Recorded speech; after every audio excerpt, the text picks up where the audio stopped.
Let me clear one things, dear my friends, अंधभक्ts and politicians चमचे। देखो, हमारे देश की प्रॉब्लम है पॉलिटिशियंस, लॉ एंड ऑर्डर्स नहीं, सिस्टम नहीं। हम डायरेक्टली सिस्टम को कहते गलत नहीं, उसका कोई रूप नहीं है, उसका कोई शेप नहीं है। लॉ एंड ऑर्डर अपनी जगह सही है, उसका जैसा इस्तेमाल करोगे वैसा ही यूज़ होगा। इमेजिन करो कि आपने एक राज़ा बैठाया है गद्दी पे। आपका राजा अगर पूरी तरीके से ईमानदार होगा, ऑनेस्ट होगा, है ना, तो अपनी सोसाइटी में हो रहे कोई भी गलत काम वो बर्दाश्त नहीं करेगा, होने ही नहीं देगा।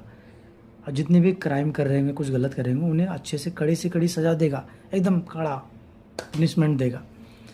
तो अगर सोसाइटी में कुछ गलत हो रहे हैं, क्राइम्स हो रहे हैं, बहुत से बड़ी घटनाएं हो रही, बहुत बड़ी बड़ी चीज़ें हो रही हैं, गलत हो रही हैं, तो इसका मतलब है, समझो, ट्राई टू अंडरस्टैंड अंधभक्तों एंड पॉलिटिकल चमचों, राजा में कुछ तो गड़बड़ है, कुछ तो कमी है।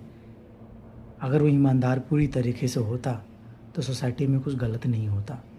सारे पॉलिटिशियंस के बच्चे कहाँ हैं? ट्राई टू अंडरस्टैंड ब्रो, हमारे तुम्हारे टैक्स से उन पॉलिटिशियंस की सैलरी बनती है, और वो सैलरी अपने बच्चों को दे रहे हैं फॉरेन में। सारे पॉलिटिशियंस के बच्चे कहाँ हैं?